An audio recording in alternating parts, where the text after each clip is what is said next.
네, 안녕하세요. 저 정운찬입니다. 오늘 만나 뵈서 대단히 반갑습니다. 몇 년 전에도 와서 포항공대 교수들한테 강의를 했는데 그 이후로 적조했습니다. 사실 제가 지난 3년 동안 한국야구위원회, 즉 KBO 커미셔너를 만들라고 경제에 대한 관심을 아주 깊이 잘 못했습니다. 그래서 오늘 말씀 잘 드릴 수 있을지 자신이 없습니다만, 노원조 회장님이 오라고 그러시는데 거역할 수가 없어서 그냥 끌려오다시피 왔습니다. 그래도 아무래도 여러분께 말씀의 자료를 드려야 할 것 같아서, 여러분들 그 한국 경제의 지속 가능한 발전을 위한 조건, 이런 거 받으셨죠? 네, 거기에 입각해서 말씀을 드리겠습니다. 먼저 지금 한국이 어떤 상황에 있냐 한다면, 한국은 세계적으로 아주 강한 나라가 됐습니다. 경제적으로도 그렇고 사회적으로도 그렇습니다. 이제는 모든 국민이 다 알고 계시겠지만, 인구가 5천만 명이 넘으면서도 1인당 소득이 3만 달러가 넘는 나라는 세상에 7나라밖에 없습니다. 작년까지도 인구 5천만에 1인당 소득 2만 달러 넘는 나라가 7나라였는데, 이제는 작년 말에 우리의 1인당 소득이 3만 달러가 됐기 때문에 5천만 인구에 3만 달러, 그러니까 50, 100만에 30천, 그래서 50, 30, 5030 클럽에 끼인 나라가 7나라인데, 여러분들이 다 짐작하실 수 있듯이 그 미국, 일본, 독일, 영국, 불란서, 이탈리, 그리고 한국입니다. 굉장히 큰 것 아닙니까? 동시에 최근에 중앙일보 9월 24일에 나온 기사를 보면은, 여러분들 다 보셨을지 모르지만, 한국은 그 7나라 중에서 사회적으로 굉장히 또 앞섰습니다. 지금 독일하고 일본이 우리보다 앞섰지만, 우리 불란서나 영국, 이탈리, 미국보다는 우리가 사회 발전 지수가 앞서 있습니다. 그러니까 경제적으로 큰 나라일 뿐만 아니라 사회적으로 발전한 나라라고 볼 수가 있지 않겠습니까? 이 사회 발전 지수는 뭘로 치냐면은 아주 복합적으로 하는 것입니다만, 뭐 예를 들어서 인간의 기본 욕구, 특히 영양과 기본 의료를 얼마나 잘하고 있느냐. 근데 한국은 그런 19등밖에 안 됩니다만, 개인 안전, 이거 5등입니다. 그 다음에 복지의 토대가 되는 정보와 통신 접근성은 세계 1등이고, 보건과 건강은 5등이고, 고등교육 접근성 3등이고, 이런 식으로 해서 몇십 개 항목을 따지는데, 이걸 종합적으로 볼 때 한국이 17등이에요. 그러니까 50, 30에 끼인 큰 경제국이고, 또한 사회 발전 지수는 17등밖에 안 될지는 모르지만, 그 큰 나라들 중에서 50, 30 클럽 멤버 중에서는 또 3등이니까 독일, 일본 다음에 3등이니까 굉장한 나라가 아니겠습니까? 이렇게 된 거는 어떻게 된 거냐 하면은, 결국 60년대부터 시작해서 한 60년 가까이, 60년이면 더 되나요? 60년 이상 경제 성장을 했기 때문에 이게 가능한 것이 아니었겠습니까? 그럼 그 경제 성장이 왜 가능했냐면은, 뭐 여러 사람들이 여러 가지 의견을 내놓지만, 제가 보기에는 두 가지. 하나는 하면 된다고 하는 정신을 우리들이 다 가지고 있었어요. 그 can do spirit, 뭐 fighting spirit, hungry spirit, 이런 것으로 영어로 표현합니다만, 하면 된다는 정신이 아주 굉장한 거였었고, 그다음 두 번째는 교육에 대한 관심과 투자가 세계적이 아니었습니까? 동의하시죠? 근데 지금 현 시점에서 어떻게 됐냐, 앞으로 어떻게 될 것이냐에 대해서는 굉장히 비관적입니다. 그러니까 지금 성장에 대해서 말씀을 드리자면은, 여러분들이 가지고 있는 유인물에 아마 제가 가지고 있는 건 네 번째 페이지인데, 이거 한번 좀 읽어드리겠습니다. 과거 한국 경제는 다소 불안할지는 몰라도 역동적인 평가를 받았습니다. 그러나 IMF 구제 금융을 불러온 외환 위기와 2008년 글로벌 금융 위기를 겪으면서 건전성, 안전성은 강화된 반면 경제 활력이 떨어지면서 저성장이 고착화될 우려에 봉착하였다. 그래서 김영삼 정부 이후로 지금 5년 이게 몇 평균 10년 이동 평균이라는 게 있어요. 장기 성장률을 10년 이동 평균한 것이 김영삼 정부 때는 6%, 김대중 정부 때는 5%, 노무현 정부 때는 4%, 이명박 정부 때는 3%, 박근혜 정부 때는 2% 이렇게 쭉 떨어져 갖고 아마 문재인 정부 때는 1%가 되지 않을까 생각했었는데 지금 코로나가 와가지고서 이제 마이너스가 될 것이 다 예상되고 있지 않습니까? 근데 이 코로나 이전의 경제를 보자면은 1%, 연 1% 룰이 돼버렸습니다. 그러니까 정권이 바뀔 때마다 경제 성장률이 1%씩 떨어져서 이제는 김영삼 정부 때 6%가 이제는 1% 미만으로 떨어질 정도로 역동성이 없어졌다 이렇게 말씀드릴 수가 있죠. 근데 거기다가 성장률이 떨어졌기 때문에 앞으로 50, 30 클럽과 같은 대국이 계속될 것이냐 하는 것도 의문이 있을 뿐만 아니라 성장률이 계속 더 떨어진다면 사회 발전 지수도 오래 갈지 모른다고 하는 이런 걱정이 될 뿐만 아니라 이 분배가 나빠져 갖고 지금 한국의 양극화가 아주 심하지 않습니까? 소득 분배만으로 따져 본다면은 제일 돈 잘 버는 1% 사람들이 전체 소득의 15%를 가져가요. 그러니까 지금 한국 인구가 5천만이라면은 50만 명이 전체 소득의 15%를 가져가고 전체 인구의 소득 돈 제일 잘 버는 10% 사람들이 전체 소득의 얼마를 가져가냐면은 47%를 가져가요. 거의 반이 아닙니까? 그러니까 1% 사람들이 상위 1%가 15% 가져가고 상위 10%가 47% 즉 거의 반을 가지고 갈 정도로 이제는 저성장 그리고 양극화 이것이 한국 경제의 기본 문제가 됐기 때문에 이걸 어떻게 풀 것이냐 하는 어려움에 처해 있다. 그래서 여기에 대해서 오늘 제가 말씀드리려고 합니다. 따라오시죠? 네.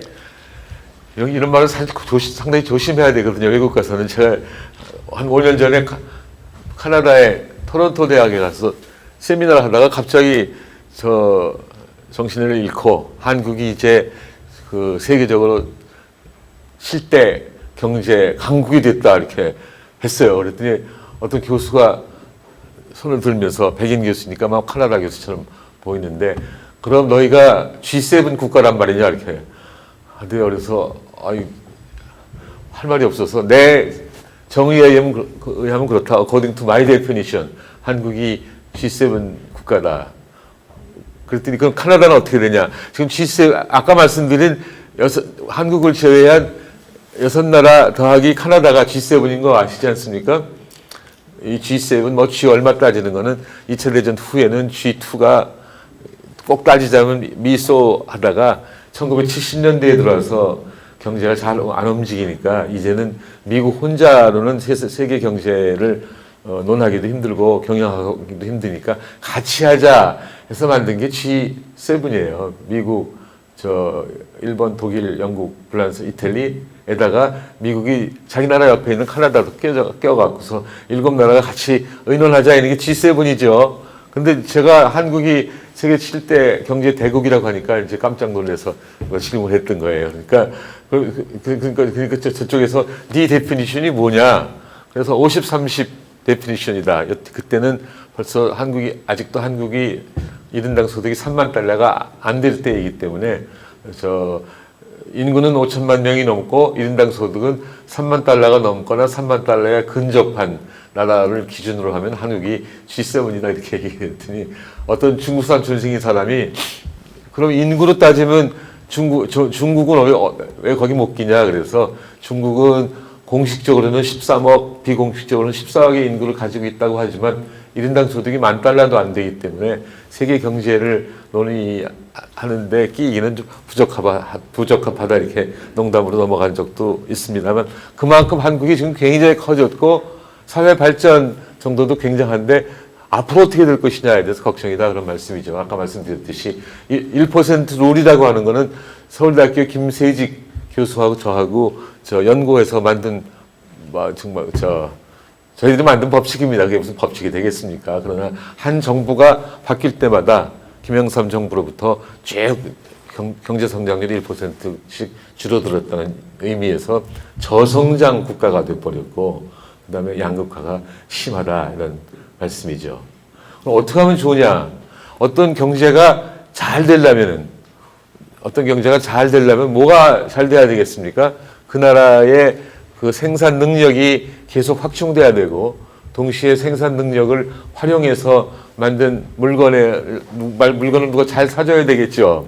그러니까 공급 측면에서 투자가 많이 이루어져서 생산 능력이 확충이 되고 수요 측면에서는 그 만든 물건을 누가 사줘야 되는데 그게 가게가 소비를 해주든지 기업이 또 투자를 해주든지 아니면 외국 사람들이 우리의 수출을 늘려주든지 이런 방법이 있겠죠.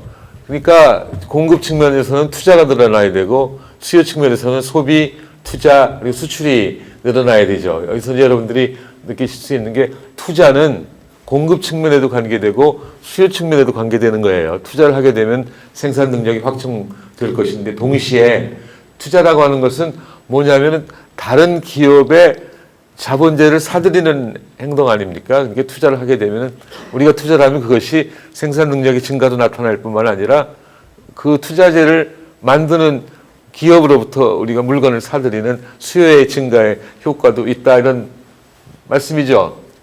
그런데 수출은 외국 사람들이 결정하는 거니까 우리가 좌우할 수 없다고 친다면은 결국은 투자 그리고 소비가 잘 돼야 경제가 잘 된다. 이렇게 말씀드리면 동의하시겠죠? 그렇지 않습니까? 그래서 바로 문재인 정부가 소득 주도 성장 정책을 쓴 거예요. 결국 소비를 늘려야 경제가 잘 되지 않겠냐. 소비 왜 안 늘어났는데 결국 그것은 소득이 없으니까 소비가 안 늘어나지 않았냐. 그러니까 좀 무리해서라도 소득을 늘려주자. 소득을 어떻게 늘리는 건가 하니까 최저임금도 올려주고 이런저런 방법을 많이 썼는데 적어도 지금까지로 봐서는 벌써 판명이 났지만 소득주도 성장 정책은 실패로 돌아갔다고 해도 과언이 아닙니다. 그러니까 소득을 좀 늘려준다고 치더라도 다시 말해서 최저임금을 올리든지 다른 방법을 통해서 소득을 올려준다 치더라도 한국 가계가 지금 안고 있는 부채가 1,600조 원이에요. 얼마 전까지도 1,500조 원 하다가 지금 1,600조 원인데 여러분들 조가 얼마나 큰지 감이 잘 안 오시죠? 오겠습니까? 그래서 제가 좋은 예를 하나 들었어요. 조가 얼마나 큰 거냐면은 이렇게 한번 생각해 보세요. 여기 기독교인도 계시고 불교 신자도 계시겠지만 예수님이나 부처님이나 얼마 전에 태어나셨어요. 2,3천 년 전에 태어나시지 않았습니까?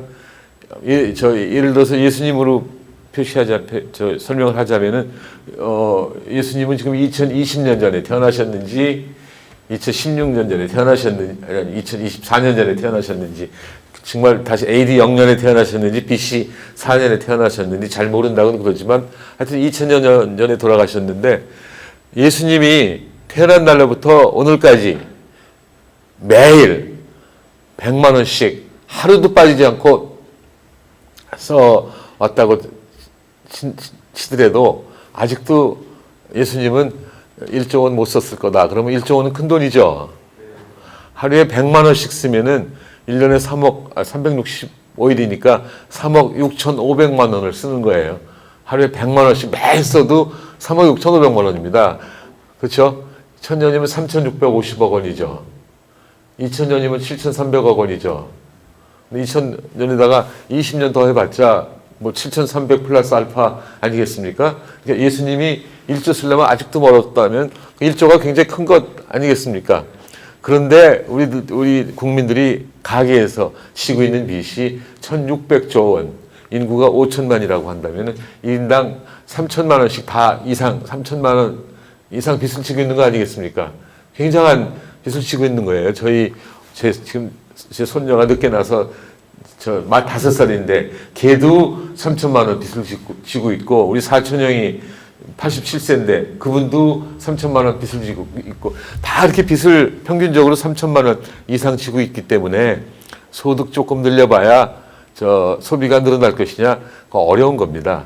그러나 저는 문재인 정부의 소득 주도 성장 정책의 그 취지는 뭐 괜찮았다고 생각을 합니다. 그건 왜 그러냐면 헌법에 보면은 사람들은 인간답게 살 권리가 있는데, 인간답게 살려면은 최소한의 소득은 있어야 되지 않겠냐.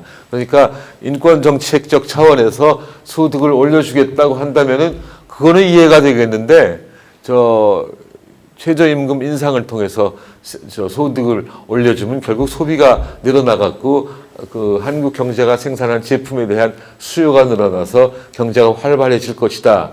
결국은 이것이 기초가 돼갖고 장기적 성장의 마중물이 될 것이다. 이렇게 생각하는 것은 옳지 않다. 인권 정책적 차원에서는 이해가 되지만 경제 정책으로서는 이해하기 힘들다. 이렇게 말씀드릴 수가 있습니다. 근데 지난 20, 30년 동안 소비도 부진했고 투자도 부진했어요. 이거는 여러분들이 혹시 사업하시면 저보다 많이 아시겠습니다만, 지난 20, 30년 동안 투자가 부족했습니다. 투자를 누가 합니까? 기업이 하는 거죠. 기업은 정말 경제의 핵심입니다. 그래서 기업이 활발해야 경제가 잘 될 텐데, 기업이 투자를 하는 건데, 기업은 또 대기업하고 중소기업이 있죠. 지난 20, 30년 동안 그 투자는 굉장히 부진했고, 대기업 투자도 부진하고 중소기업 투자도 부진했습니다. 물론 여기서 제가 말씀드리는 투자는 건설 투자는 뺀 겁니다. 뭐 경기가 나쁠 때마다 정부가 무리하게 건설 투자해갖고 경기를 살리려고 노력은 하지 않았습니까? 그런 거 말고 설비 투자는 20, 30년 동안 굉장히 부진했는데, 중소기업도 부진, 대기업도 부진했습니다만, 대기업은 돈은 많아요. 근데 투자할 데가 없어서 투자를 못했습니다. 중소기업은 투자할 땐 많아요. 근데 돈이 없어서 투자를 못했다고 볼 수가 있습니다. 대기업들이 돈이 얼마나 많으냐면, 이 코로나로 인해 갖고 굉장히 어려움을 겪을 것 같은데, 대기업들은 그래도 나름대로 버티는 거는, 그동안에 대기업들은 돈은 많이 벌면서도 1997년, 98년 외환위기 맞았을 때 자기가 구조조정하면 그걸 견디면 좋지만 잘 견디지 못할 때 정부로부터 강제로 구조조정을 당하는 걸 보고서 현금을 모아야 되겠다 하는 생각으로 각 기업들이 현금은 많습니다. 10대 기업이 가지고 있는, 10대 그룹이 가지고 있는 현금이 아마 500조 원은 될 거고, 30대 그룹이 가지고 있는 현금성 자산, 이건 아마 700조 정도 되지 않을까 생각합니다. 그러니까 10대 그룹은 한 500조, 30대 그룹은 700조 정도의 현금을 가지고 있을 정도인데, 투자할 때가 마땅치 않아서 투자가 안 되는 거고, 중소기업은 최고 기술로 투자하려는 건 아닐지 모르지만 그래도 투자할 생각은 많은데 돈이 없어서 투자를 못하고 있다. 이렇게 이해를 하면 될 것 같습니다. 그러면 이제 소비가 어려우니까 투자를 한번 태클해보자. 대기업 투자 늘리는 방법은 뭔가? 중소기업 투자 늘리는 방법은 뭔가? 이렇게 생각해 볼 수가 있죠. 근데 대기업들은 여러분 어떻습니까? 지금 투자할 의지도 있고 돈도 있으면 투자를 할 것이 틀림이 없는데, 대기업들이 투자를 안 한다니까 의문이 생기는 것이, 아니 한국이 지금 세계에서 R&D, 연구 및 개발 투자가 세계 절대적으로 5등입니다. 그리고 경제 규모에 비해서는 이스라엘하고 한국이 그 R&D 투자, 연구 및 개발 투자가 세계 1, 2등을 다투고 있는데 왜 투자할 데가 없냐? 대기업이 투자를 하려면 첨단 핵심 기술이 필요한데, 한국의 기업들은 첨단 핵심 기술이 별로 없다. 첨단 핵심 기술이 없는 이유는 뭐냐면은 R&D 지출은 많은데 그 R&D 지출의 대부분은 D에 가지 R은 없다 이겁니다. D, 디벨롭먼트, 개발은 많이 개발에는 많이 쓰지만 결국 연구는 별로 안 쓰고, 그래서 R&D의 상당 부분이 D고, 그 R조차도 저 한국 경제에 대해서 비판적인 사람들은 그것은 리서치가 아니라 리서치의 R이 아니라 리파인먼트의 R에 불과하다. 그러니까 독창적인 연구가 아니라 그냥 남의 아이디어에다가 좀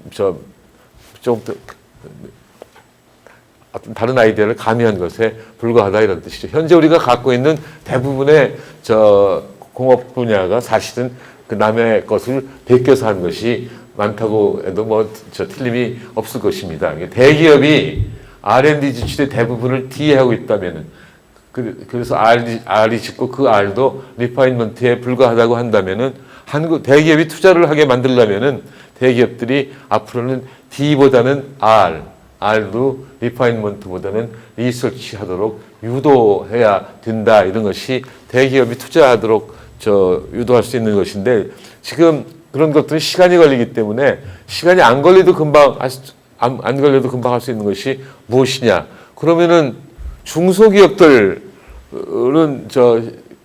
아까도 말씀드렸듯이 최고급 기술은 아니라 할지라도 투자할 것이 많이 있기 때문에 돈이 들어가면 중소기업은 할 것이다 해갖고 사실 한국 경제의 매직 키라고 하는 것은 대기업으로 흘러갈 돈이 중소기업으로 스무드하게 흘러가도록 유도하는 것이다. 이렇게 저 생각을 하고 있습니다. 이게 제가 좀 이따 설명드릴 동반성장 정책의 한 부분이라고 생각할 수 있는데 여러분 동반성장 말씀 들어보셨죠? 저는 지난번 대선 때 문재인 후보가 그냥 TV다가 대통령에 당선되면은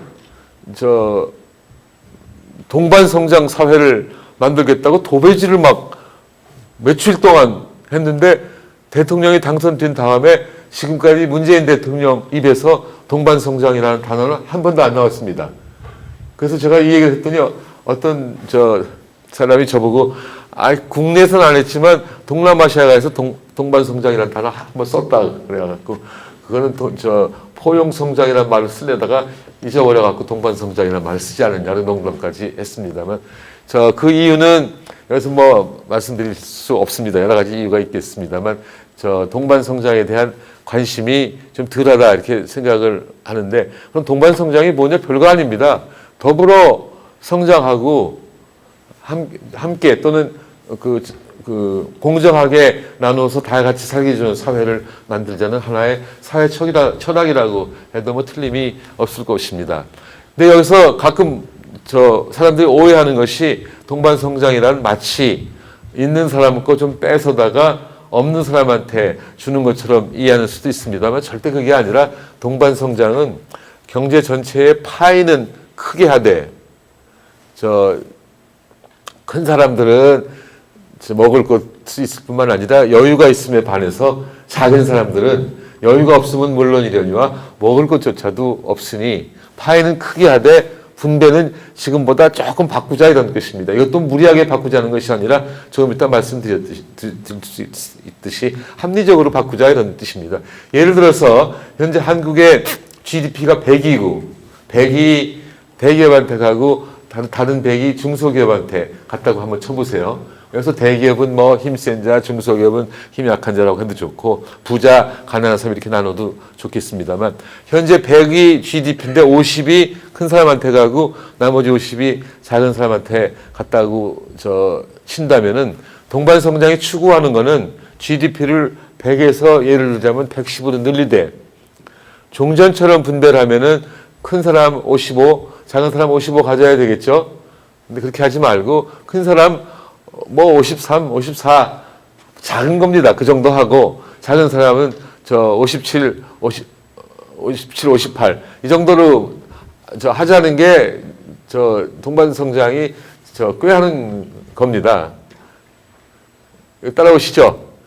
근데 이제 동반성장은 처음에는 대기업과 중소기업 간의 그 동반성장의 아이디어로 출발했습니다. 이 아이디어가 어떻게 출발했냐면 사실은요, 2010년 5월에 제가 정부에서 일할 때인데 그때 어떤 중견기업인이 총리실에 찾아왔습니다. 이민 가겠다고 그래요. 왜 그러냐? 그때 7천억, 8천억 매출을 올리던 사람입니다.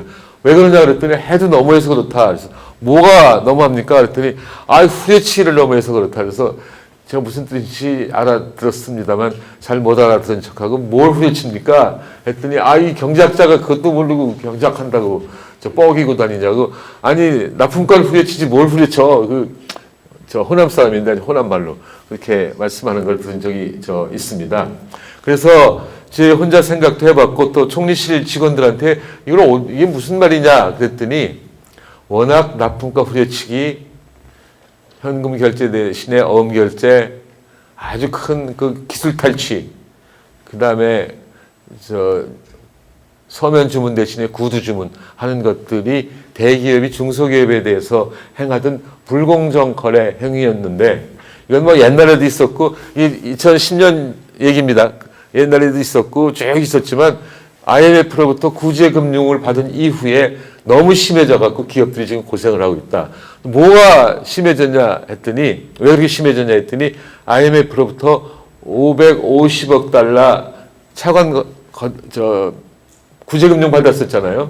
그걸 빠른 시일 내에 갚으려면은 외환이 필요하다. 외환은 수출에서 온다.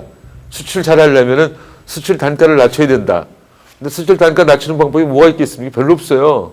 환율을 높이는 거, 이자율을 낮추는 거, 수소값 깎고 전기값 깎는 거, 노임을 깎는 거 다 어려운 것 아니겠습니까? 그러니까 수출이라고 하는 것은 중소기업, 주로 중소기업 제품 갖다가 조립해 갖고 파는 게 수출 대기업들입니다. 그렇지 않겠습니까? 근데 그러니까 만만한 중소기업부터 납품받을 때 이 만만한 중소기업들 한테 그 납품가를 막 후려쳐가지고 된 거고, 납품가가 떨어지니까 수출 단가가 떨어지고 수출을 많이 하고, 그래서 대기업들이 사실은 지난 90년대 후반 이후로 굉장히 부자가 됐습니다. 근데 한 2년 동안에 빚을 다 갚고도 그것이 관행이 돼갖고 아직 쭉 그 다음에 계속돼갖고 2010년까지 왔다 이런 뜻이죠. 그래서 당장 다음날 청와대 에 가서 대통령한테 중견기업 7, 8천억 매출 올리는 중견기업이 이민을 가겠다니 중소기업은 오죽하겠습니까? 특단의 조치가 필요합니다. 그렇지 않으면 이 나라 파탄 날까봐 걱정입니다. 했더니 그 이명박 대통령이 뭐 비판도 많이 받지만 제가 같이 그분 모시고 일해서 그런지는 모르겠지만 정말로 좋은 점 하나는 남의 얘기는 잘 들어요.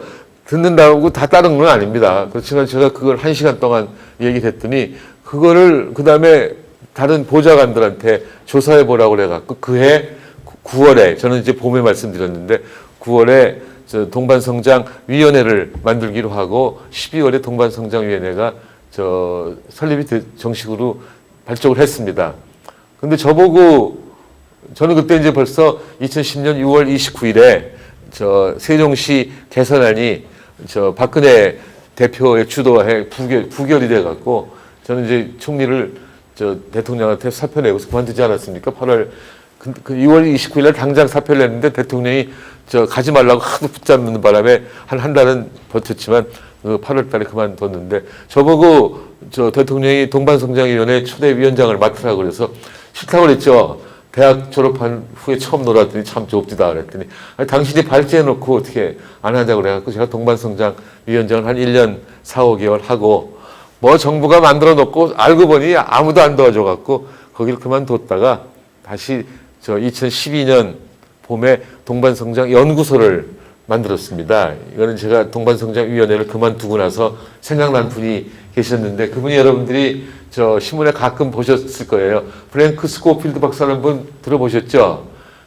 우리나라 3.1운동 때 민족대표 33인에 더해서 외국인으로서 거기 서명은 안 했지만 그 3.1운동 사실을 세상에 알리고 그 다음에 일본의 각종 만행, 특히 경기도 화성시의 제암리, 수천리, 고주리에서의 만행을 사진을 다 찍어서 외국에 알려갖고 한국 독립에 크게 도움을 준 분이 있어요. 프랭크 스코필드 박사라는 분이 있는데 그 당시 세브란스 의전, 지금 연대 의대 교수 하시다가 결국 일본 사람들한테 추방돼갖고 하나 나가서 정말 명실공히 세계적인 학자로 하다가 은퇴하고 한국에 다시 58년에 돌아오셔갖고 70년에 돌아가실 때까지 한국을 위해서 많은 일을 했는데 그 중에 하나가 어려운 학생들을 도와주는 것이었습니다만 제가 그 수혜자 중에 하나였습니다. 저는 집이 아주 어려워서 중학교 안 가고 취직할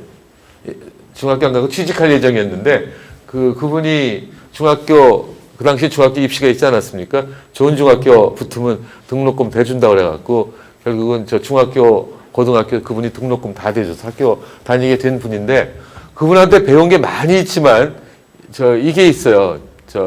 하나는 정직해라. 정직이 가장 경제적인 생활 방법이다.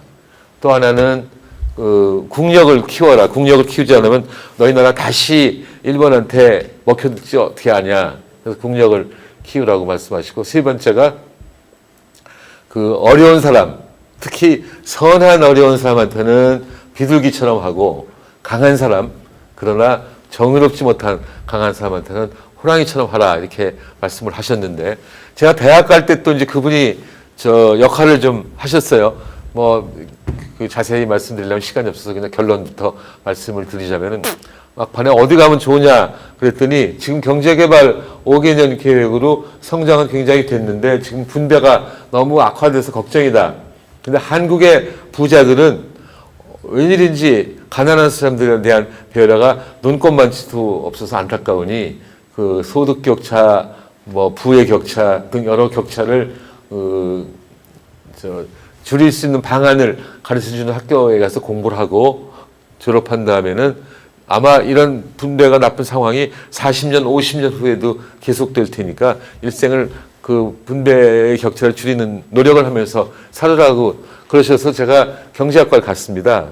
그리고 그 후에는 그분이 그런 말씀을 하셨지만 제 마음속에는 이때 아무런 행동도 못하다가 어떻게 우연히 동반성장위원회가 생겨서 거기서 일을 했습니다만 성과가 없어서 그만뒀는데 우리 할아버지, 스코필드 할아버지가 생각이 나서 제가 동반성장 연구소를 전 2012년에 만들어갖고 지금까지 완전히 순수 민간 연구소로 만들어갖고 운영을 하고 있습니다. 얘기가 좀 길어졌습니다만 하여간 동반성장은 그런 백그라운드에서 나온 아이디어고 처음에는 이게 대기업과 중소기업 간의 동반성장 아이디어로 나왔지만 사실은 그 범위가 굉장히 넓습니다. 빈부 간의 동반성장, 도농 간의 동반성장, 지역 간의 동반성장, 남녀 간의 동반성장, 세대 간의 동반성장, 남북한 간의 동반성장, 국가 간의 동반성장도 많이 있겠죠.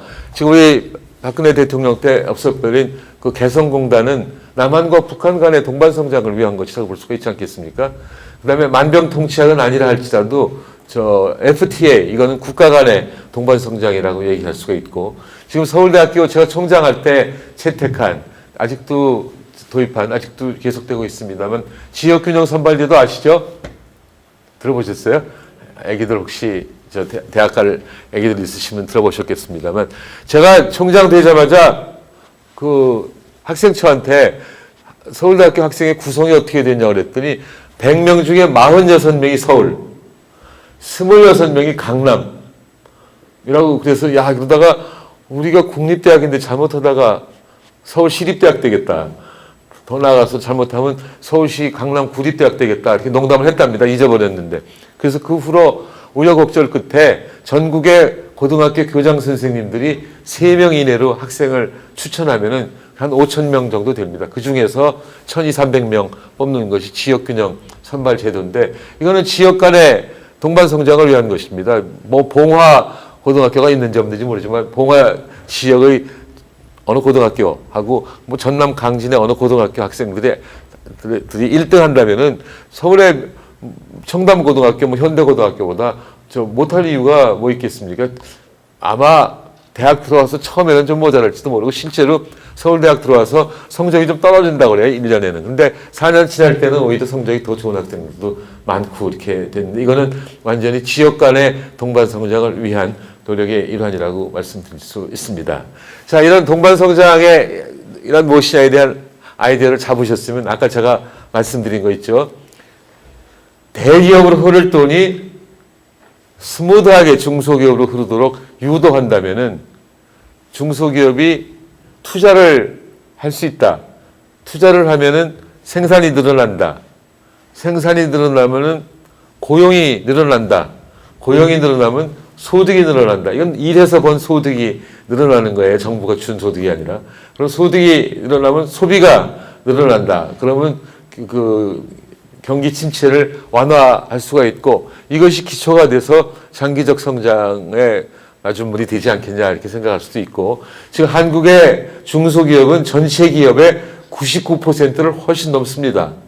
고용도 전체 고용의 88%를 훨씬 넘습니다. 그래서 중소기업이 활발해져 가지고서 단기적 성장이 이루어지면은 결국은 분배 문제 아까 말씀드린 1%가 상위 1%가 15% 얻는 거 상위 10%가 47% 얻는 분배 문제도 어느 정도 완화되지 않겠냐. 그래서 제가 동반성장 아이디어를 세상에 캠페인하고 다니라고 말씀드릴 수가 있습니다.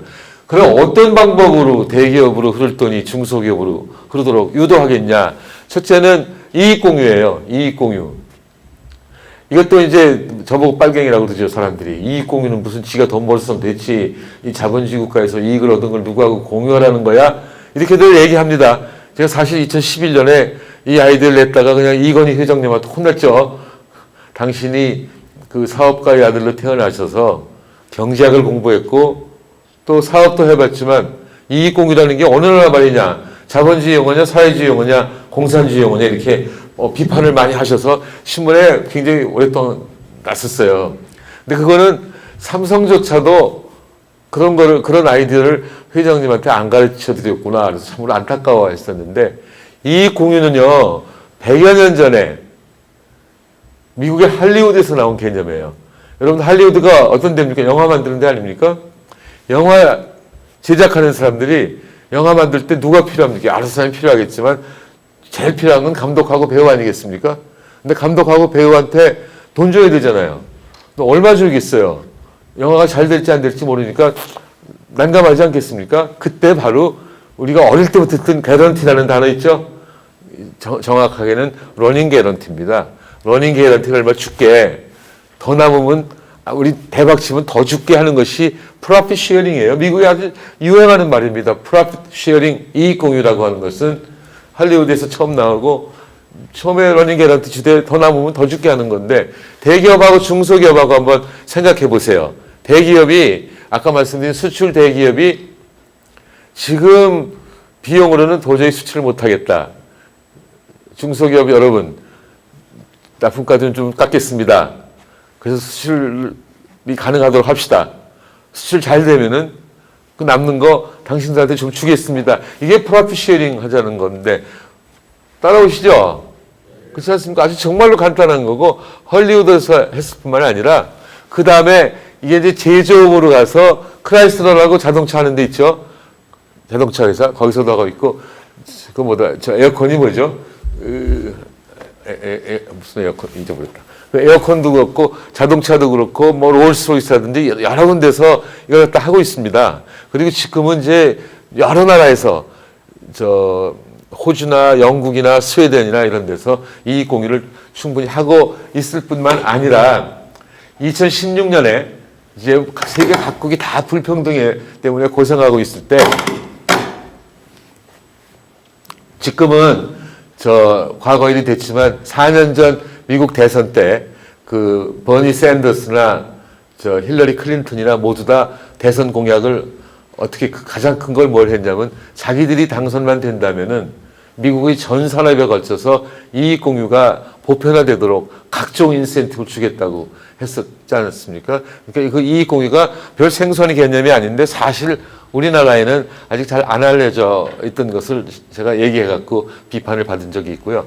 두 번째로는 그 중소기업 적합업종을 선정하는 거예요. 이건 사실은 박정희 대통령 때 1979년에 중소기업 고유업종 제도를 정했었는데 이게 뭐 실행하기 힘들다 해갖고 아이러니컬하게도 노무현 대통령 때 없애버렸던 걸 갖다가 제가 다시 동방성장 위원장 하면서 재생시켰습니다. 중소기업 고유업종 제도는 없어진 거지만 중소기업 적합업종 제도라는 걸 만들어서 한 3년마다 바뀌는 것이긴 하지만 제가 2011년에 그 적합업종을 레미콘이다, LED 조명등이다, 된장, 고추장, 간장 뭐 이런 거 해갖고 신청을 하라고 그랬더니 각 협동조합에서 230몇 개 신청했는데 80개 정도를 정했습니다. 그렇다면은 그게 무슨 뜻이냐면 삼성은 된장 간장 같은 거 하지 말아라. 예를 들자면은. 또는 뭐 LG는 그 고급 물건 만들면서 뭐하러 자꾸 소매상에 오냐 이런 겁니다. 그러니까 중소기업 적합업종을 정해서 중소기업만 하게 한다면은 그렇지 않았더라면은 대기업이 벌 돈을 중소기업이 벌게 되니까 중소기업들이 돈이 없어서 투자 못하는 상황을 좀 개선할 수 있지 않겠냐. 그렇게 될 수 있지 않겠습니까? 근데 그런 거가 다 그래도 좀 부족할 것에 대비해 가지고서 정부가 구매 활동을 할 때 커다란 품질의 차이가 안 난다면은 몇 퍼센트 이상을 중소기업으로 직접 사라 하는 제도를 또 만들었어요. 정부에서 일해보면 아시겠습니다만 물건을 살 때 같은 물건이면은 중소기업으로부터 사는 것보다는 대기업으로부터 사는 것이 훨씬 편합니다. 대기업 사람들이 면밀합니다. 역시 중소기업에서 오신 분 계실지 모르지만 대기업 사람들 훨씬 더 옷도 잘 입고 다니고 영어도 몇 마디 쓰고 서류도 잘 작성하고 하기 때문에 대기업한테 사는 건 더 편할지 모르지만 중소기업 육성 차원에서 정부 구매의 몇 퍼센트 이상은 대기업으로부터 사라는 거죠. 지금은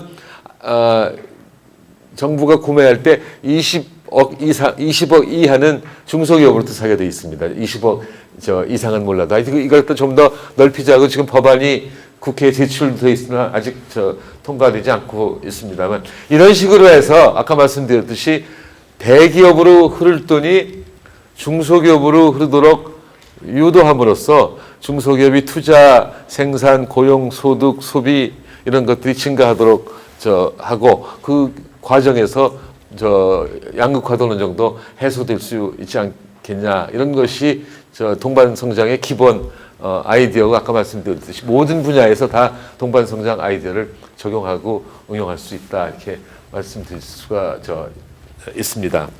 여러분 지금 가지고 있는 거의 다 제가 말씀드린 것 같습니다.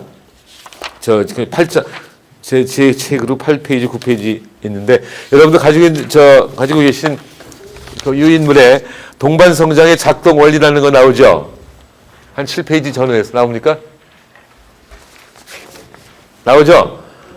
그 동반성장의 작동 원리는 제가 정말 굉장히 조심스럽게 쓴 건데 여기서 이걸 다 설명드리기는 좀 힘들어요. 그러니까 여러분들 한번 읽어보시면 좋겠습니다.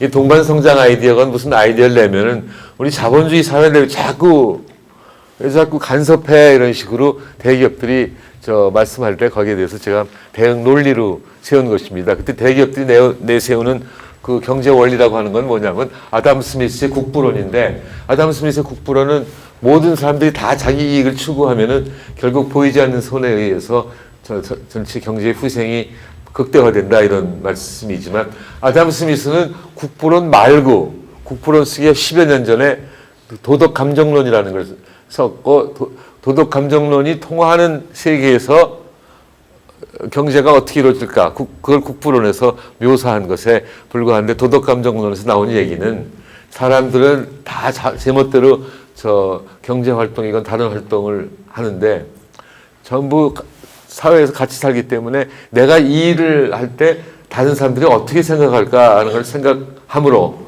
무리한 탐욕은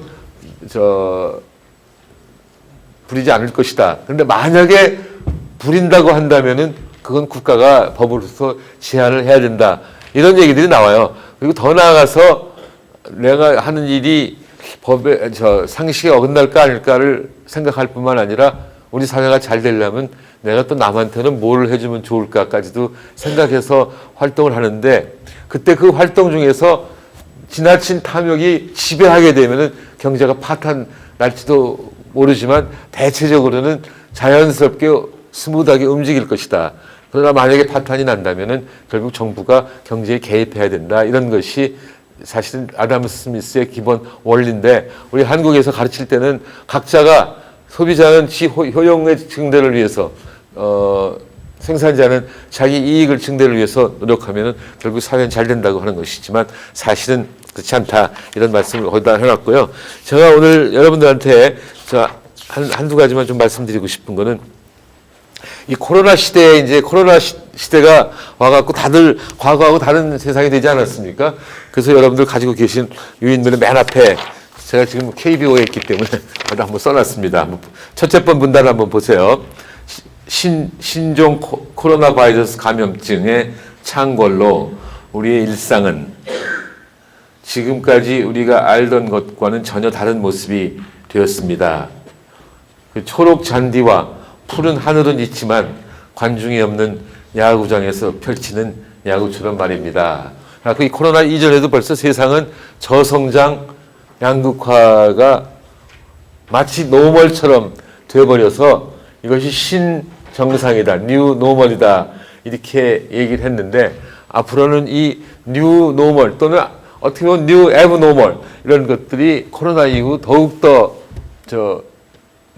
심각해질 것이다 이런 말씀이에요. 그거는 무슨 말씀이냐면 지금 여러분들이 지난 1년 가까이 다 경험해 보셨지만 정부의 역할이라고 하는 것이 굉장히 커졌잖아요. 솔직히 여기다 비판도 많이 있죠. 코로나 정치한다고. 그렇지 않습니까? 지난번에 총선 며칠 전에 보니까 코로나 환자가 많이 줄었죠. 정부가 코로나 관리를 잘했다고 하는 표시 그런 것 같고 언젠가 또 문재인 대통령의 지지도가 굉장히 내려가니까 그때부터는 또 코로나 환자가 막 늘어나가지고서 정부가 사회에 더 간섭하기 시작하는 것 같고 그래서 지금 가장 의문점이 뭐냐면은 확진자 숫자 나오는 거는 우리들이 더 조심해라 또 덜 조심해도 좋다 하는 신호로 받아들일 수 있겠는데 검사는 몇 명 했는데 확진자가 이렇게 나왔는지에 대해서는 발표 하나도 없지 않습니까? 그렇죠. 그래서 이걸 갖다가 우리가 코로나 정치라고들 그러는데 그 코로나가 있었건 없었건 제가 생각하기에는 이 문재인 정부는 비교적 중간보다는 조금 왼쪽 정부이기 때문에 그 경제에 대한 간섭은 훨씬 더 좀 많아지지 않을까라는 생각이 드는데 그럴수록 제가 이제 여기서 여러분들께 말씀드리고 싶은 거는 정부의 정책에 대한 신뢰가 있어야 되는 겁니다. 그렇지 않겠습니까? 그래서 거기에 대해서 몇 마디 써왔어요. 이것 말고도 많은 내용이 있는데 그건 여러분들이 댁에 가서 한번 읽어보세요. 제가 굉장히 열심히 쓴 겁니다. 꼭 읽어보시고 정부 정책의 신뢰에 대한 말씀만 드리고 시간이 있으면 더 말씀드리고 아니면은 여러분의 질문을 받겠습니다. 여러분 한번 보세요. 여기 제가 그 13페이지 전인데 정부 정책의 신뢰 구축이라는 거 나오죠? 나와요? 네, 거기서부터 한번 제가 좀 말씀을 드리겠습니다. 제가 서울대학 교수하면서 1986년 7년에 영국의 런던 스쿨 오브 이코노믹스라는 데 가서 1년 있었어요. 제가 그 금융에 대한 공부를 더 많이 했는데 그때 거기 어떤 교수인 엘포드라는 분 보고 이런 질문을 했습니다. 지금 세계의 중심은 미국이라고들 그러는데 왜 금융의 중심은 아직도 런던이냐? 그랬더니 그분 대답이 뭐냐면은 미국도 영어를 쓰지만 영어다운 영어는 영국이 쓰지 않냐 이런 굉장히 오만한 대답일지는 모르지만 영국은 영어를 쓴다 뿐만 아니라 표준 영어를 쓰기 때문에 영국이 그 국제적 금융의 중심이라고 볼 수가 있다. 첫째 번 이유고 두 번째 이유는 런던하고 동경하고 뉴욕이 세계의 경제 중심이라고 볼 수가 있지 않겠습니까? 근데 런던하고 동경하고는 시차가 9시간, 런던하고 뉴욕은 시차가 6시간이기 때문에 런던에 있는 금융기관들은 24시간 금융 활동을 할 수가 있다. 이런 데가 세상에 어디 있느냐. 그런 얘기를 해서 또 그럴 것도 같아. 그런데 그것만으로 충분하냐? 그랬더니 이 사람 대답이 이런 대답이 이제 오만하게 보이긴 하지만 굉장히 부러운 거예요. 거기 한번 보세요. 그다음 다음 문단에 나는 다시 그런 것만으로 충분하다고 물었습니다. 그러자 그는 잠시 머뭇거리더니 전통적으로 런던이 신뢰의 중심적이기 때문이다고 당당하게 말했습니다. 금융에서 신뢰만큼 중요한 것이 또 어디 있겠습니까? 뉴욕에 월스트리트가 있다면 런던에는 스트레드닐 스트리트가 있습니다. 그리고 그곳에 세계에서 가장 오래된 옛증권 거래소가 있습니다. 그 건물 전면에 딕툼, 메움, 팍툼이라는 문구가 있는데 영어로는 My word is my bond란 말입니다. 즉 나의 말은 나의 각서라는 뜻이지요. 금융은 철저한 신용과 금속 같은 신의가 생명이라는 점을 웅변하고 있습니다. 이거 생뚱맞은 말씀인지 모르지만 그냥 한번 재미나게 써봤어요. 한번 기억하시면 좋을 것 같고요. 근데 금융보다 더 신뢰가 중요한 곳은 정부 정책입니다. 국민이 정부를 신뢰하지 못하면 아무리 좋은 정책이라도 기대하는 성과를 거둘 수 없습니다. 정부가 정책 홍보에 매달려서 정책을 과장하거나 왜곡해서 선전하면 국민의 신뢰를 완전히 잃어버릴 수도 있습니다. 그래서 이제 정부가 지금 하는 것에 대해서 비판하기 위해서 쓴 거예요. 보세요. 오늘날 한국에서 정부 정책의 신뢰 수준은 어떻습니까? 아쉽게도 신뢰도가 높다고 자신 있게 말할 사람은 얼마 없을 것입니다. 이거 동의하시죠? 네. 정말로 요새 그렇게 느낍니다. 그럼 어떻게 하면 좋으냐? 저는 이 경제 정책도 그렇고 다른 정책도 그렇고 뭐 잘못한 거 있으면 빨리 잘못했다고 하고 그다음 한 걸음 나가는 게 좋아요. 지금 우리 이제 문정부의 특징은 잘못했단 말을 들어본 적이 없어요. 여러분 들어보셨어요? 뭐 몇 번인지 모르지만 국회의원들이 23번이라니까 23번인데 주택정책인가? 이거 23번 고쳤다는데 나신 게 없잖아요. 그리고 악화되고 있으면 그때 빨리 미안합니다. 잘못했습니다 하고 이제 새로운 정책을 수립하거나 아예 앞으로 정책 안 세우겠습니다. 이런 식으로 나오면은 우리 국민들이 착하잖아요. 잘못했다 그러면 다 넘어가는데 그걸 못하고 무슨 자존심이 그렇게 강한지 아직도 그 말이 안 나와서 참으로 안타깝습니다. 그래서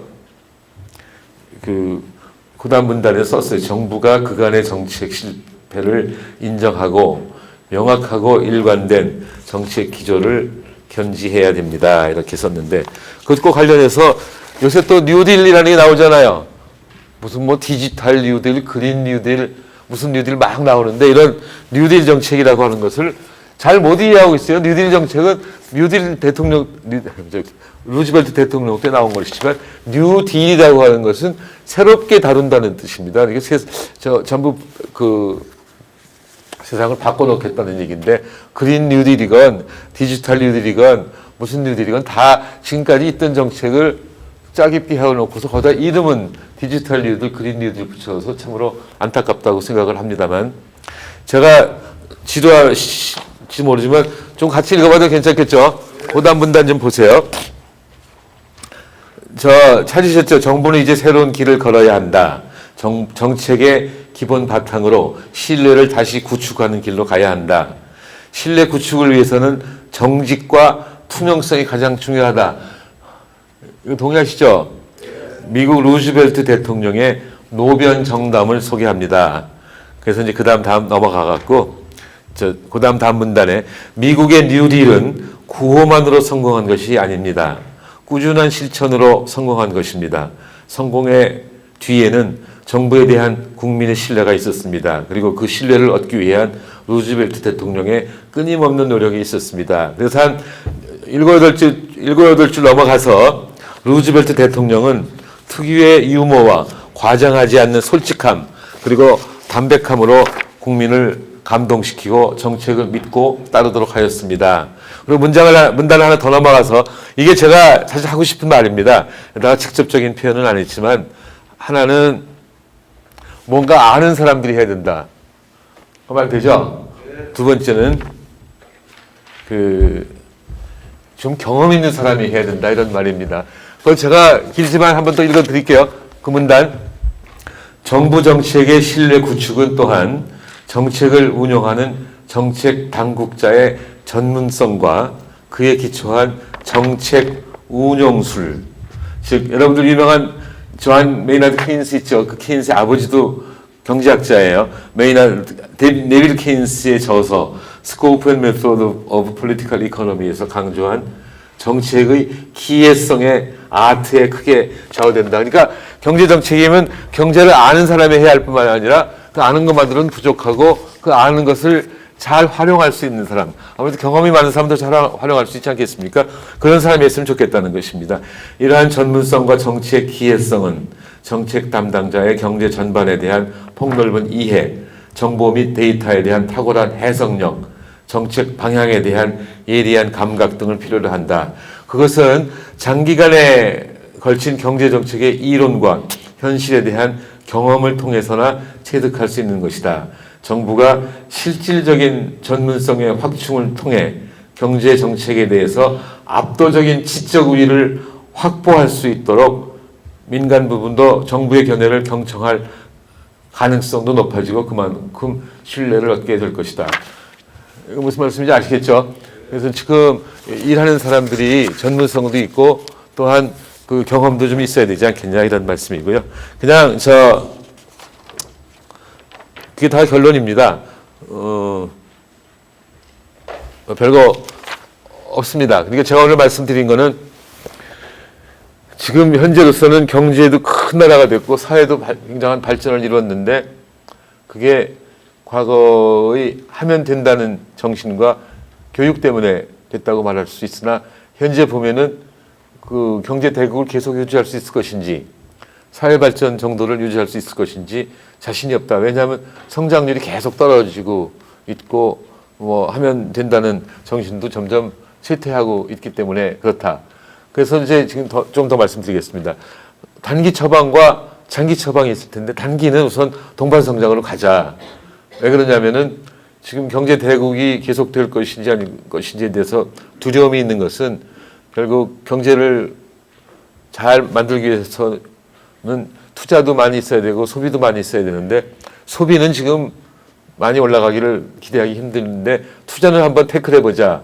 근데 현재 대기업은 첨단 핵심 기술이 없고 돈만 있어서 투자 어차피 안 할 것이고 중소기업은 돈만 주면 투자를 할 것이니 동반성장 그 3정책을 통해서 대기업에 있을 돈이 중소기업으로 흐르도록 유도해서 중소기업 중심으로 성장이 다시 일어나게 하고 중소기업이 커지면 결국 양극화도 많이 줄어들지 않겠냐 이런 얘기예요. 근데 이제 대기업이 첨단 핵심 기술을 더 키우려면은 결국 D에서 R로의 변화, 리파인먼트에서 리서치 변화로 바뀌어야 되는데 그러자면 또 다른 정책도 많이 필요합니다. 이게 중장기적인 얘기인데 현재 한국의 교육을 중장기적으로는 바꿔야 됩니다. 지금 저도 뭐 제가 교수를 미국에서 3년 하고 서울대학에서 31년에서 34년이나 했지만 제가 교수 잘한 것 같지가 않아요. 창의성을 키우는 교육을 해야 됩니다. 제가 나름대로 노력을 했지만 부족하고 결국 과거식의 교육, 우리가 남을 따라갈 때의 교육은 그 모방을 잘하면 되거든요. 남의 거 갖다가 이해해서 가르쳐주고 그 사람은 외워갖고 응용하면 되는 건데 이제는 우리가 선두국가 중에 하나가 됐기 때문에 창의성을 다뤄야 되고 창의성을 발휘해야 되고 창의성의 발휘를 위해서는 뭐가 필요하냐면요. 다양성입니다. 다양성이 없이는 창의성이 제고되기 힘듭니다. 여러분들 다 어떤 조직에 계시다면은 그 조직을 다양해야 됩니다. 아까 제가 말씀드린 서울대학교의 지역균형 선발 있지 않습니까? 그런 지역 간의 균형, 어떻게 보면 형평을 위해서 한 거라고 볼 수도 있지만 더 나아가서는 서울대학교 학생들이 다양하게 구성되면은 학생들이 서로 다른 사람들을 봐가면서 새로운 걸 배우게 되고 교수조차도 그냥 서울 지역 애들 환경 좋고 공부 잘하는 애들 뽑아다가 걔네들만 봐갖고는 교수들도 다양성을 잃게 되고 창의성 발휘에 지장이 될지도 모르니까 하여튼 그 지역균형 선발은 다양성을 위한 것이었다고 볼 수가 있습니다. 여러분 조직도 좀 그렇게 해주세요. 제가 서울대학 총장할 때 그 보직 교수가 1기 한 10명, 2기 10명 정도 됩니다. 2년씩 바꾸는 건데 이거 제 자랑인데 괜찮겠죠? 1기, 2기 합해서 보직 교수가 30명 했어요. 근데 1기 때 제가 나온 고등학교 딱 1명, 2기 때도 제가 나온 고등학교 출신 1명만 보직 교수로 모셨습니다. 지금은 서울대학 교수가 한 2,200명 되지만 그 당시는 서울대학 교수가 1,800명이었는데 경기고등학교 출신이 1,800명 중에 370명이었어요. 많죠? 근데 그 370명 중에서 보직 교수를 1기 1명, 2기 1명밖에 안 했고 주로 뭐 경상도, 전라도, 충청도 고루고루 해갖고 부산고등학교, 경남고등학교, 뭐 경북고등학교 이렇게 쭉 했는데 제가 자랑하는 것은 그때 다양한 구성으로 이루어져 가지고서 정말로 많은 일을 했어요. 제가 그 교수 총리 때나 지금 총재 때보다는 교수 때가 훨씬 더 잘했다고 생각합니다. 제가 아는 데니까. 이 KBO 가보니까 야구는 세상에 저보다 더 좋아하는 사람이 없을 것 같은데 거기 들어가 보니까 복잡한 게 무지하게 많대요.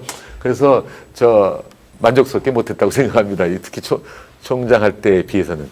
총리 할 때도 다양성을 추구하려고 노력을 많이 했는데 역시 총장 할 때보다는 좀 부족했어요. 근데 다양성이 있어야 발전한다 이런 말씀이죠. 포항공대 교수들 포항공대 출신만 쓰면 안 되고 여러 군데 좀 같이 써야 되고 다 마찬가지다 이런 말씀을 드리고 싶고 이거는 결국은 교육을 통해서 이루어져야 되지 않냐. 미국은 학생들 뽑을 때 말씀이죠. 철저하게 다양하게 뽑습니다. 우선은 지역균형. 제가 말씀드린 그 지역균형 제도가 제가 창작품이 아니에요. 미국에서 배워온 겁니다. 또 하나는 계층균형. 부자하고 가난한 사람들 골고루 뽑습니다.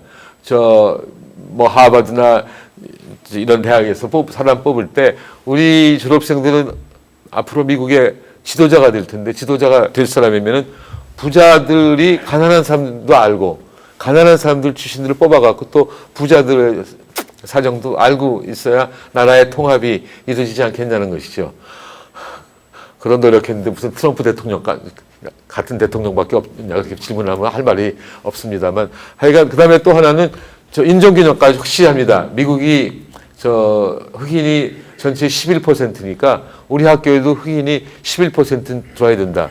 소위 중국계가 4%니까 우리 학교에서 4%는 중국 사람 뽑아야 된다. 이런 식으로 해서 다양성을 통해서 창의성을 기르는 것이라고 말씀드릴 수가 있고 이걸 여러분들이 좀 참고해 주셨으면 좋겠다 하는 말씀을 드리고 싶습니다.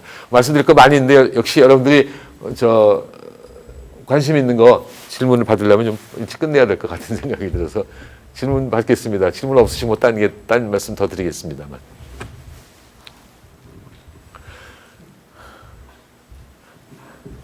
하여튼 제가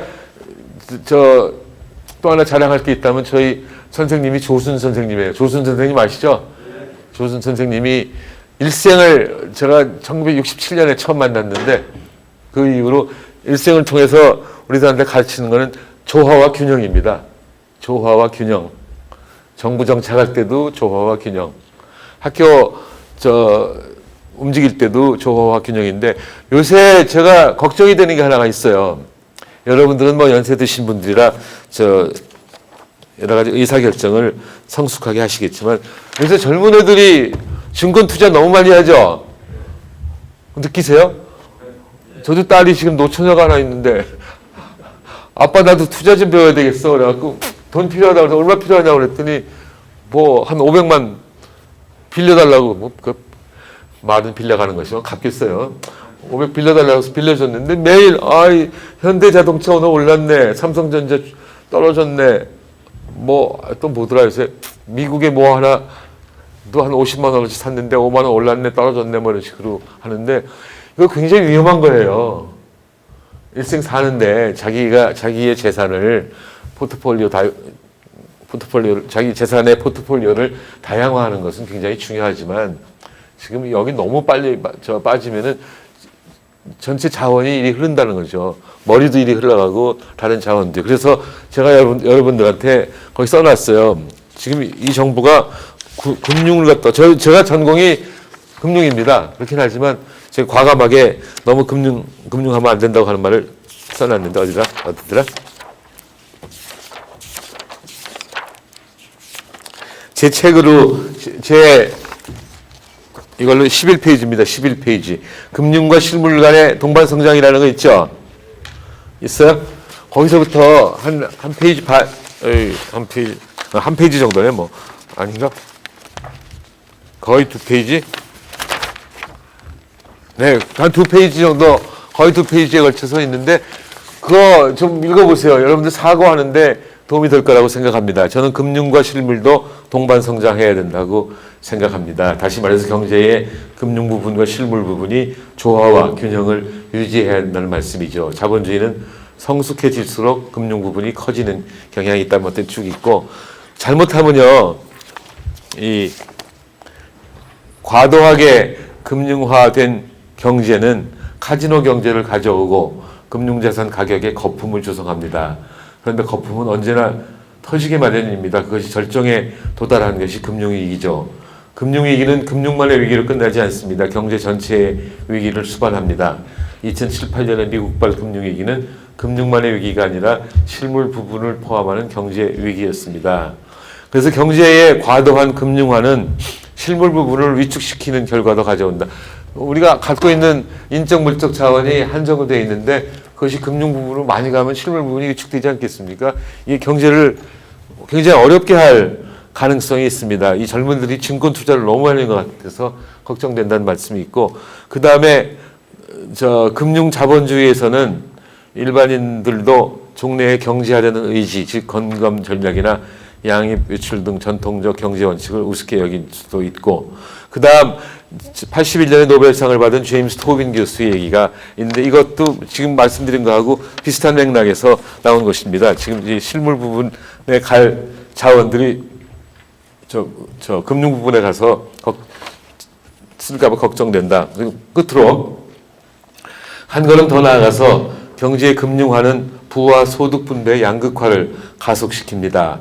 상위 1%를 위한 경제의 그 길을 더욱 단단하게 포장합니다. 1% 경제는 끝내 1% 정치를 만들어내고, 금융 자본주의는 금융 경제와 금권 경제와 즉 그 플루토크라시와 전제 정치 오토크라시를 초래합니다. 금융 자본주의의 말로는 부익부 빈익빈이고 귀익귀 천익천의 어두운 시대입니다. 이걸 막아야 합니다. 이렇게 써놨는데, 일단 한번 읽어보십시오. 네. 네. 질문하실 거 있으면 하시죠. 아무거나 좋습니다. 네. 영남경제 김대중입니다. 네.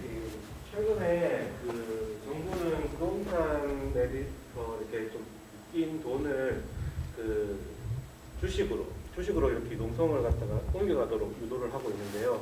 또 거기에 반해서 또 최근에 대주주 요건을 3억 원으로 낮추면서 소득세 부과를 갖다가 하기로 결정을 내렸는데, 이게 여기에 대해서 주식 투자로 유동성을 갖다가 이동시키려고 하는 노력과 또 대주주 요건을 또 그렇게 낮춤으로 인해 가지고 일반 국민들의 투자 심리를 또 위축시켰다는 비판을 받고 있는데, 네. 이렇게 좀 약간 정반대의 정책이 정부 안에서 서로 충돌하는 것 같은 느낌입니다.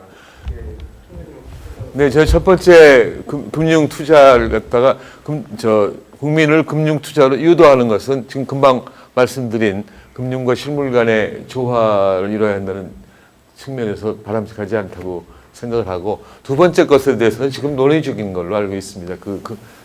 한도에 대해서 정부에 있는 사람들도 그 정책이 옳지 않다고 하는 것이 여당 쪽에서도, 정부 쪽에서 이미 나왔고 여당 쪽에서 나오고 있는 것 같습니다. 당내에서도 반발이 좀 있다고 얘기를 듣고 네? 당내에서도 물론. 반발이 많다고 얘기를. 그래서 지금 당내에서 이제 처음에는 모르다가 여론을 들어보니까 그 사람들 중요한 것이 표잖아요. 근데 자기 지역구에 가서 보니까는 반발이 많으니까 이걸 제거해야 되겠다 하는 의견을 내는 것 같습니다. 그게 혹시 동반 성장에는 크게 이렇게 좋지 않은 전이 아닐까? 동반 성장의 입장에서는 어떤 식으로 풀어나가는 거죠? 그래서 아까 말씀드렸듯이 첫 번째 금융과 실물 간의 조화라는 측면에서 금융 시장으로 돈이 가게 하는 것은 옳지 않다는 생각이 들고, 두 번째 거는 지금 이 정리되지 않은 거기 때문에 제가 코멘트할 필요가 없다고 생각합니다. 사회자가 한 말씀 네네. 여쭙겠습니다. 지금 여야 불문하고 대통령으로 감으로 잘 보이지 않는데요. 우리 정 총리께서 다양한 경험 그리고 연세도 내후년이 적당한 연세 같아요. 그래서 의향이 없으신지, 만약에 없으시다 그러면 지금 대통령 감으로 보이는 분이 한 분만 선택해 주시면 감사합니다. 아이고, 우선 첫째 번 질문은 아주 쉬운 질문입니다. 저는 정치적 소질이 없습니다. 그리고 제가 우리 친구한테 요새 친구들이 자꾸 저보고 너 말만 떠들고 다니지 말고 행동을 해 그런 거 있는데 제가 이제 밖에 나가서 이런 말씀하시면 안 됩니다만 제가 서울대학 총장할 때 신문에 정말 많이 났어요. 우선 노무현 대통령이 서울대학교 없애려고 그러고 그 다음에 산불정책이라는 거 있죠. 대입에서 뭐더라 본고사 안 본다, 고교 등급제 안 된다, 기여 입학제 안 된다. 그 외에 많은 거를 서울대학에서 추구하면은 거기에 대해서 견제를 하고 그래서 아주 힘들었어요. 서울대학 없앤다는 거는 물리적으로 서울대학을 없애는 것이 아니라 학부를 없애고 대학원만 한다든지 뭐 이런 식이에요. 그래갖고 싸움을 많이 하니까 저 신문에서 신났죠. 보수 신문에서 신나갖고 정운찬과 노무현의 싸움 저 한 4년 동안 잘 싸웠어요. 정확히 말하면 3년 반입니다. 제가 2002년부터 했고 저 대통령은 2002년 7월부터 했고 노무현 대통령은 2003년 2월부터 했으니까 한 겹치는 게 3년 반인데 싸움을 하니까 이제 보수 신문들에서 뭐 감이 없는데 정운찬 좀 한번 밀어보자 있었어요. 아주 구체적으로는 김종인이라는 사람하고 또 조순 선생님도 저보고 뭐 점잖게 전국을 어떻게 보냐 그래서 무슨 말씀이십니까? 그랬더니 아니 다음번 대통령 누가 되기를 원해. 그래서 그럼 제가 어떻게 합니까? 그랬더니 아니 박근혜나 이명박 어때? 2007년 얘기입니다. 그래서 글쎄 뭐 그렇게 탐탁지는 않네요. 그랬더니 그럼 자네가 한번 해보라고 그래. 아니 싫습니다. 그랬더니 조순 선생님이 아니 공부하는 목적이 뭔가 사회에 기여하려고 공부하는 거 아닌가? 지금까지 학교에서 기여는 했으니까 이제 정치에 한번 나가서 좀 고쳐보지 했는데 처음에 마구는 싫다 그러다가 하도 그러셔서 2월 중순부터 4월 한 하순까지 2개월 반 동안에 전국의 대학을 다니면서 특강을 했어요. 그랬더니 그 당시 신문에서 특강 정치 이렇게 표현을 했죠. 여기 포항공대도 왔었는데 한 10군데 다니니까 못하겠어요. 예를 들자면 전남대학에 갔는데 거기 서울에서 기자가 한 30명 오는 거예요.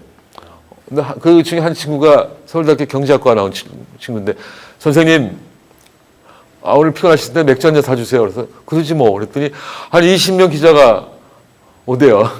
전 또 그 당시 광주에서 제일 좋은 신양 파크 호텔에 갔더니 맥주 마시는 것이 아니라 와서 양주 마시더라고요.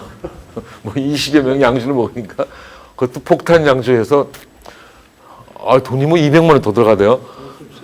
예? 그런 거 몇 번 하니까는 이게 돈이 있어야 되는구나. 그래서 안 되는 거라고 생각을 했더니 또 주위에서 야, 인마 그거는 정당 가입하면 돈이 다 나와 그러는데 아니에요. 그래서 우선 첫째로는 돈이 그렇고 둘째는 그 물에서 살던 사람이 그 물에서 살던 훌륭한 사람이 해야지 그냥 아무데 있던 사람이 가서 정치하기 힘들지 않는 생각을 그래서 하여튼 그 당시 노무현 정부 때는 사회에서 자꾸 막 부추겼어요. 제가 대통령하고 싸우니까 정치적 역량이 있는 걸로 착각을 한 거죠.